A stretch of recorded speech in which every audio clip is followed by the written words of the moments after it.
ನಮಸ್ತೆ ಎಲ್ಲರಿಗೂ. ನೋಡಿ, ಇವತ್ತಿನ ವಿಡಿಯೋದಲ್ಲಿ ನೀವೇನು ನೋಡ್ತಾ ಇದ್ದೀರಾ ಅಂದರೆ ದಂಟಿನ ಸೊಪ್ಪಿನ ಸಾಂಬಾರು ಮಾಡ್ತಾಯಿದ್ದೀನಿ.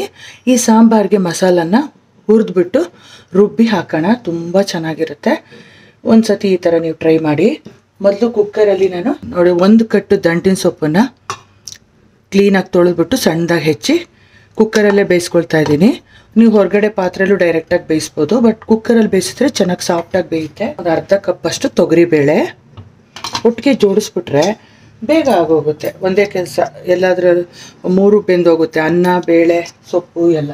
ನಾನಿಲ್ಲಿ ನಮ್ಮ ಮನೇಲಿ ವೈಟ್ ರೈಸು ಆ ಥರ ತಗೊಳ್ಳಲ್ಲ, ಸಿರಿಧಾನ್ಯನೇ ಬಳಸೋದು ಮಧ್ಯಾಹ್ನ ಊಟಕ್ಕೆ. ಸೊ ಹಾಗಾಗಿ ಇಲ್ಲಿ ನವಣೆ ಜೋಡಿಸ್ತಾ ಇದ್ದೀನಿ. ಸೊಪ್ಪು, ಬೇಳೆ ಮತ್ತು ನವಣೆ ಮೂರುವೆ ಒಟ್ಟಿಗೆ ಕುಕ್ಕರಲ್ಲಿ ಜೋಡಿಸ್ಬಿಟ್ಟು ಬೇಯಿಸ್ಬಿಡೋಣ. ಒಂದು 3-4 ವಿಷಲ್ ಬಂದರೆ ಸಾಕು, ಸಾಫ್ಟಾಗಿ ಬೆಂದಿರುತ್ತೆ.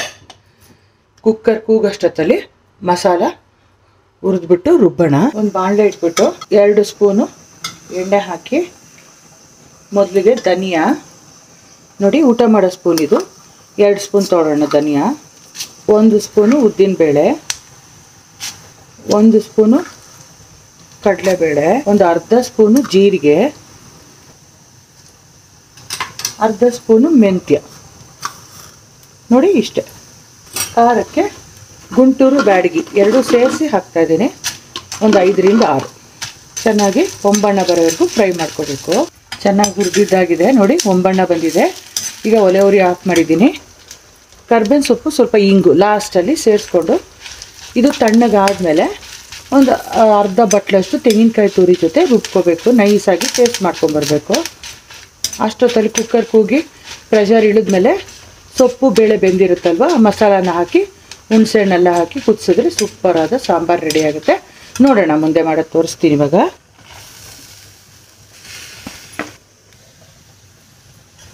ಸಣ್ಣ ಜಾರಲ್ಲೇ ರುಬ್ಬಬೇಕು, ಚೆನ್ನಾಗಿ ನುರಿಯುತ್ತೆ. ದೊಡ್ಡ ಜಾರ್ ತೊಗೊಂಡ್ರೆ ಏನಾಗುತ್ತೆ, ನುರಿಯೋದಿಲ್ಲ, ಮೇಲ್ಮೇಲೆಲ್ಲ ಹಂಗಂಗೆ ಇರುತ್ತೆ ಧನಿಯಾ ಕಡಲೆಬೇಳೆ ಎಲ್ಲ. ಅದಕ್ಕೆ ನಾನು ಆದಷ್ಟು ಸಣ್ಣ ಜಾರಲ್ಲೇ ರುಬ್ಬೋದು. ದೋಸೆ ಇಡ್ಲಿಗೆಲ್ಲ ದೊಡ್ಡ ಜಾರಲ್ಲಿ ರುಬ್ಬೋದು, ಈ ಥರ ಮಸಾಲೆಗೆಲ್ಲ ಸಣ್ಣ ಜಾರೇ ಬೆಟ್ರು. ನನ್ನ ಒಪಿನಿಯನ್ ಇದು. ನೋಡಿ, ಮಿಕ್ಸಿ ಜಾರಿಗೆ ಸೇರಿಸಿದ್ದಾಗಿದೆ. ಸ್ವಲ್ಪ ನೀರು ಎಷ್ಟು ಬೇಕೋ ಸೇರಿಸ್ಕೊಂಡು ರುಬ್ಕೊಂಬರ್ತೀನಿ.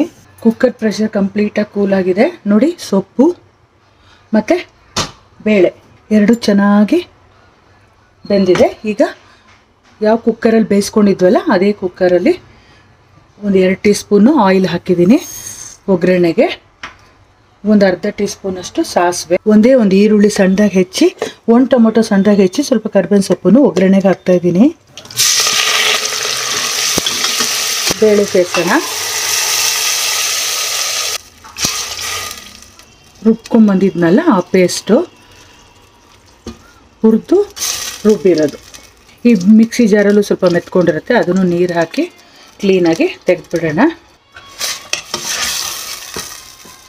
ಹುರಿದು ರುಬ್ಬಿ ಹಾಕಿದ್ರೇ ರುಚಿ ಬೇರೆ, ಸಾಂಬಾರು ಪುಡಿ ಹಾಕಿದ್ರೇ ರುಚಿ ಬೇರೆ ಬರುತ್ತೆ. ಬಟ್ ಇದು ಅಥೆಂಟಿಕ್ಕಾಗಿ ತುಂಬ ಚೆನ್ನಾಗಿ ಟೇಸ್ಟ್ ಕೂಡ ಕೊಡುತ್ತೆ, ಮತ್ತು ತುಂಬ ಬೇಗ ಹೊಂದ್ಕೊಡುತ್ತೆ, ಗಟ್ಟಿಯಾಗುತ್ತೆ.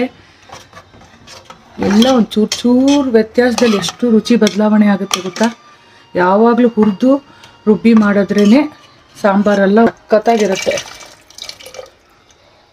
ಈಗ ಒಂದು ಚಿಕ್ಕ ನೆಲ್ಲಿಕಾಯಿ ಸೈಜ್ ಹುಣಸೆಹಣ್ಣು ನೆನೆಸಿ ರಸ ತೆಗೆದು ಹಾಕೋಣ.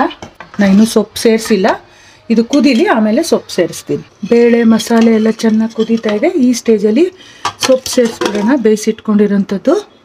ಈ ಥರ ಒಂದು ಸತಿ ಮಾಡಿಕೊಂಡ್ರೆ ನೀವು ಸಾಂಬಾರು ಯಾವಾಗಲೂ ಇದೇ ಥರ ಮಾಡುವಂತಾರೆ. ಉಪ್ಪು ಸ್ವಲ್ಪ ಕಡಿಮೆನೇ ಹಾಕೊಳ್ಳಿ, ಯಾಕಂದರೆ ಸೊಪ್ಪಲ್ಲೂ ಸ್ವಲ್ಪ ಉಪ್ಪಿನಂಶ ಇರುತ್ತೆ. ರುಚಿಗೆ ತಕ್ಕಷ್ಟು ಉಪ್ಪು ಸೇರಿಸಿದ್ದಾಗಿದೆ. ಈಗ ಒಂದೇ ಒಂದು ಚಿಕ್ಕ ಸ್ಪೂನಲ್ಲಿ ಬೆಲ್ಲದ ಪುಡಿ ಸೇರಿಸ್ತಾ ಇದ್ದೀನಿ. ಬೆಲ್ಲದ ಟೇಸ್ಟು ಸಖತ್ತಾಗಿರುತ್ತೆ, ರುಚಿ ಎನ್ಹ್ಯಾನ್ಸ್ ಮಾಡಿಕೊಡುತ್ತೆ ಬೆಲ್ಲ ಸೇರಿಸಿದ್ರೆ. ನೋಡಿ, ಅದು ಆಪ್ಷನಲ್ಲು, ಇಷ್ಟ ಇದ್ದರೆ ಹಾಕಿ, ಬಟ್ ಹಾಕಿದ್ರೆ ತುಂಬ ಚೆನ್ನಾಗಿರುತ್ತೆ. ನೋಡಿ, ಇವಾಗ ಉಪ್ಪು, ಹುಳಿ, ಖಾರ ಮತ್ತು ಬೆಲ್ಲ ಎಲ್ಲ ಹಾಕಿದ್ದೀವಿ. ನೋಡಿ ಎಷ್ಟು ಹೊಂದ್ಕೊಂಡು ಎಷ್ಟು ಚೆನ್ನಾಗಾಗಿದೆ. ಮೇಯ್ನ್ ಇದರಲ್ಲಿ ಏನು ಅಂದರೆ ಬೇಳೆ ಚೆನ್ನಾಗಿ ಬೇಯಬೇಕು. ಬೇಳೆ ಚೆನ್ನಾಗಿ ಬೆಂದರೆ ಮಾತ್ರ ಈ ಥರ ಹೊಂದ್ಕೊಂಡು ರುಚಿಯಾಗಿ ಬರೋದು. ಇವಾಗ ಆಲ್ರೆಡಿ ಮೊದಲೇ ಒಗ್ಗರಣೆ ಹಾಕಿರೋದ್ರಿಂದ ಇನ್ನೇನು ಹಾಕೋ ಅವಶ್ಯಕತೆ ಇಲ್ಲ. ಚೆನ್ನಾಗಿ ಕುದ್ರೆ ಆಫ್ ಮಾಡಿದ್ರೆ ಸೂಪರಾದ ಸೊಪ್ಪಿನ ಸಾಂಬಾರು ರೆಡಿ. ಬಿಸಿ ಬಿಸಿ ಅನ್ನಕ್ಕೆ ಈ ತುಪ್ಪ ಹಾಕ್ಕೊಂಡು ಒಂದು ಸ್ಪೂನು ಈ ಸಾಂಬಾರು ಹಾಕ್ಕೊಂಡು ತಿಂತಾಯಿದ್ರೆ ಆಹಾ ಎಂಥ ಚೆನ್ನಾಗಿರುತ್ತೋ ಹೇಳೋದಲ್ಲ, ನೀವು ಮಾಡ್ಕೊಂಡು ನೋಡಿ.